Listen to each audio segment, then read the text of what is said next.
yang dikatakan. Saya akan kembali, dengar dulu Bang. Saya akan kembali ke rumah Bapa, dan jangan kalian pergi kemana-mana, karena aku akan mengutus Roh Kudus untuk datang di tengah-tengah kamu. Jadi kalian tetap tunggu di Yerusalem, karena peristiwa Pentakosta akan terjadi. Pencurahan Roh Kudus, itu yang Yesus maksudkan. Bukan yang kau maksudkan itu. Saya ngerti yang kau maksudkan itu. Itu dipaksakan, tetapi tidak berdasar. Aku Tetapi memang yang harus paling pergi. berdasar, yang Yesus katakan, aku akan mengutus Rohku ke atas kamu, dan dia akan datang seperti lidah-lidah api. Nah, itulah yang pencurahan Roh Kudus hari keempat, hari kelima. Tunjukkan di mana Yesus mengatakan itu. Silakan. Mencurahkan seperti lidah-lidah api itu Yesus katakan di mana? Hari Pentakosta. Itu hari Pentakosta. Itu sudah terjadi penyaliban. Makanya saya bilang sebelum Yesus terangkat, dengar Bang, makanya paham baik-baik kata-kataku. Dengar dulu. Sebelum Yesus terangkat, Yesus berkata kepada murid-muridnya, kalian jangan kemana-mana ya. Aku akan mengutus Rohku atas kalian semua. Ya. Roh Kudus, Roh penghibur itu akan datang kepada kamu untuk membekali kalian semua. Jadi di situ jangan ada dulu Paulus. kemana-mana, tetap di Yerusalem. Di situ ada Paulus. Di mana? Di Yerusalem? Pada saat Pentakosta ada Paulus? Belum ada. Belum ada. Sekarang yang datang menurut Yesus atau roh yang lain? Kau tidak paham ternyata dari tadi saya bicara. Saya ulang. Makanya kau itu Yesus jangan berlagak hebat. Padahal sebenarnya nol otakmu ini. Jangan nyerang pribadi di saat Anda sudah kelelap. Saya lihat kau ini, saya enaknya bicara tapi nol, nggak nangkap orang bicara. Jangan emosi karena jangan, santai aja. Bukan, saya tidak emosi, tetapi kamu ini Anda sudah nangkap pertemuan pertama dulu Anda sudah tahu dari saya. Jangan Anda tambah lagi dua kali. Begini Bung, Yesus mengatakan aku memang harus pergi sebab kalau aku tidak pergi maka penolong lain itu tidak akan datang. Pertanyaan saya, yang datang setelah Yesus terangkat menurut Yesus siapa? Siapa? Nggak nyambung ternyata kau ini ya.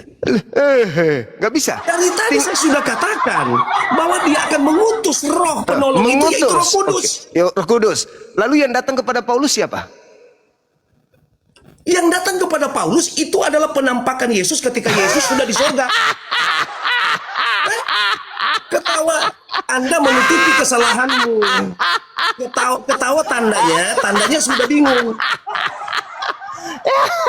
Yang datang setelah Yesus menurut Yesus siapa? Bos, yang peristiwa Paulus menurut dengan peristiwa Pentakosta itu, bos, itu jauh. Jaraknya, kurun waktunya jauh, Om. Betul, jauh. Dan yang datang tidak paham tentang latar belakang cerita. Dengar.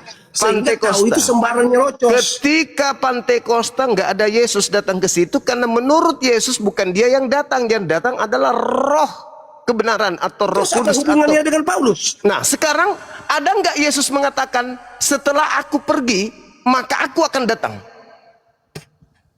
Kepada siapa? Maksudnya dikatakan kepada siapa? Kepada Paulus. Kepada Paulus.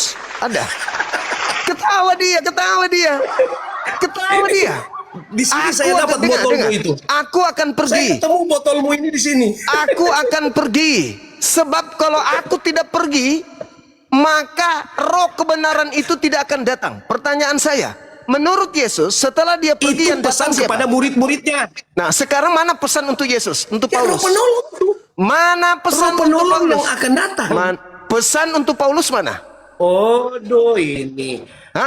Makanya saya bilang, Anda itu harus tahu ini kurun waktu. Enggak. Yang saya tanya, latar belakang pesan akan kedatangannya. Pesan akan datangnya dia ke Paulus mana pesannya?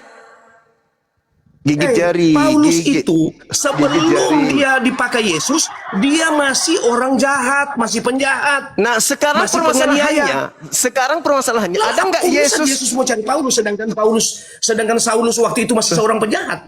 Masalahnya dengar biar kau pintar. Masalahnya Yesus berkata kepada pengikutnya, waspadalah kepada penyesat yang datang kepadamu memakai namaku. Jadi kalau ada, diam dulu. Jadi kalau ada orang yang berkata, aku ada di gurun, aku ada di bilik rahasia, jangan kau percaya. Itu nasihat Yesus kepada muridnya. Ya memang begitu. Itu nasihat Yesus. Itu nasihat Yesus.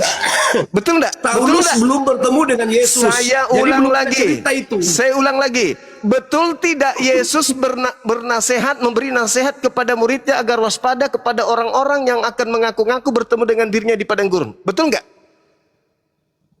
Betul. Apa nasihat Yesus kepada muridnya? Percaya atau jangan percaya? Jangan percaya. Jangan percaya. 20 tahun, 27 tahun kurang lebih setelah itu, Paulus muncul kepada muridnya mengaku bertemu dengan Yesus di padang gurun. Muridnya dituntut Yesus dengan nasihat, percaya Paulus atau jangan percaya? Nangis kau kan? Ini bertanya ini. Nangis kau kan? Nangis kau. Nangis. Cuma kau itu dari tadi kau bicaranya tidak ada bobot. Kau tidak ada bobot bicara. Yesus Yang kau berpesan. bicarakan ini, kamu ini hanya bermain berpesan. kata-kata. Yesus Saya cuma mau berpesan. mengatakan bahwa Jangan Cuma percaya. gantian dulu. Saya Tunggu. cuma mau katakan kepadamu, Pertanyaan kamu cuma saya pintar Anda main belum kata-kata. jawab. Pertanyaan saya Anda belum jawab. Kamu cuma tujuan diskusimu ini Dengar. bahwa kamu cuma mau bikin orang bingung.